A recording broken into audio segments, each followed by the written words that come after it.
because you experienced something, see it, hear it, felt it, doesn't make it truth.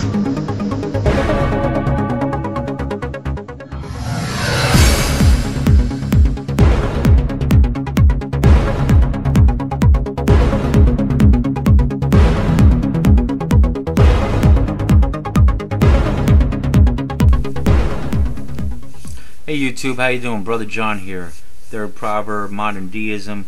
I wanted to read you a little something that I read that kind of struck a chord with me, and I hope it does with you also.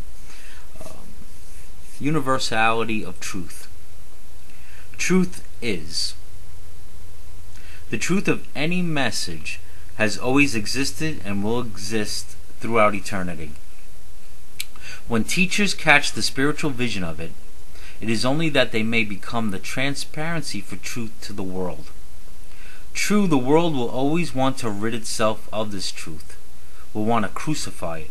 But as long as teachers do not identify the truth of their message as being something personal to them, as long as they do not set themselves up as personal saviors, they will not be crucified. If the message is true, mortal thought will want to destroy it. But it will not destroy the message. It will only try to destroy the person who has made the mistake of believing that truth in some way has become humanly personal to him. Let us be grateful for this. Truth is holy and sacred. Truth is omnipresent. And in every period of the world's history there will rise up those to repeat this message again and again. It is never original with any person. The message that Jesus taught is older than time itself. It is not new or original, but is a repetition of that which has come down through the ages. Time and time again has come down to us. Jesus presented the same universal truth in a language acceptable and understandable to the Western world, and this is the value of his teaching to us. An enlightened individual may be able to impart truth to his immediate disciples or students, and for a while it may flourish and even spread. But gradually it loses its original meaning and force. It becomes a form, a creed, or a system because someone organizes it, and that is the end of it.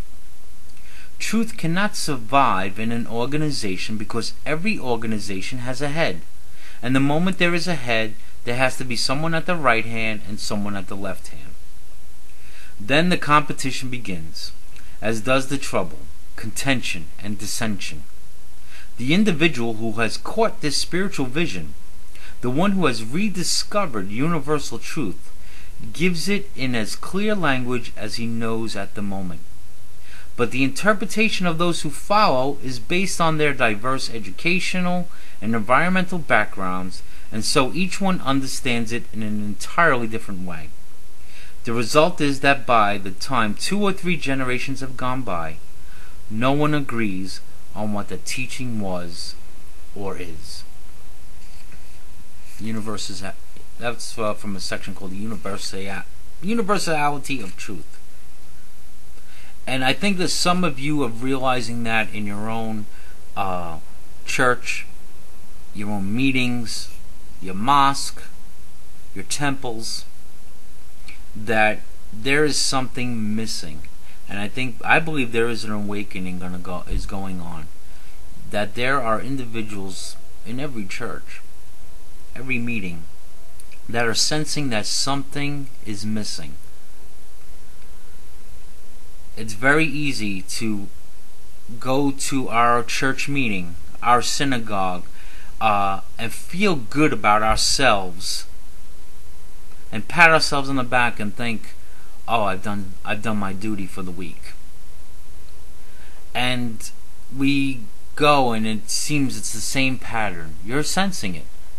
You go, you open up with some worship, you hear a message, you sing some songs, you say hi to one another, put on the religious mask, you see it, you see it, and then you go home and it's good for the day or two, and then reality sets in until you go back and get another fix, what I like to call it, a religious fix. And I think some of you sense that there has to be something more to this thing that you call your spiritual walk, your religious life. And I think that no one really gets in touch with it until they really are able to sit down, be still, meditate upon God, have that connection with Him, be conscious of His presence in our own individual lives, and seek Him for every answer, and let Him reveal what He wants to reveal to you and what you want to do. And I will guarantee you that if you do that for a number of times long enough, that you're going to feel a battle inside of you that you have to get out of that organization, because it is becoming detrimental to your spiritual well-being, when all the while you were thinking it was supposed to be supporting your spiritual well-being. Yeah, people need people. People need to gather each other, encourage one another. But once we start making it a system, an organization, a thing of creeds and prayers and programs, we have lost track of the whole meaning of truth and the reality of what truth is and what God is. And I know some of you are coming to this realization and battling it inside. Some of you battle it so hard that maybe some of you turned to be atheists or agnostics because you threw your hands up in the air and said, you know what, this bunch of stuff is a bunch of malarkey. But you've given up on a system, but you also you kind of threw the baby out with the bathwater. You kind of threw out God and the belief in God because of your coming of distrust in a system and in people. So you threw out God with it all. Others of you ain't gonna understand what I'm saying because you're comfortable in your situation, you're comfortable in your organization, you're comfortable in your meetings because, hey, you need that pat on the back.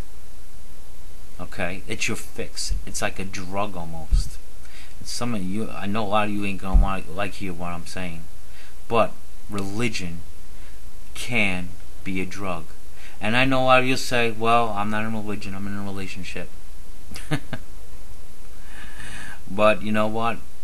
You're deceiving yourself. Because if you're in any organization or feeling that you have to do things this way, you have to believe things a certain way, and everyone else needs to kind of come in line, you are in a religion. Look up the definition. The truth can set you free. And as I always say in my videos, it might just piss you off first. So I am here to piss you off so that you would wake up and be aware of the omnipresent, omniscient God that is not only around you, that is very visible, just look outside, but more importantly, you are His creation. His consciousness, His presence is in everyone's life. Yes, everyone's life.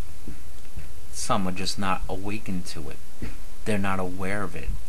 That's what the quote-unquote born-again experience really is. Okay. I hope this is a help to somebody out there, and God bless you. Grace and peace. And see you soon. Take care.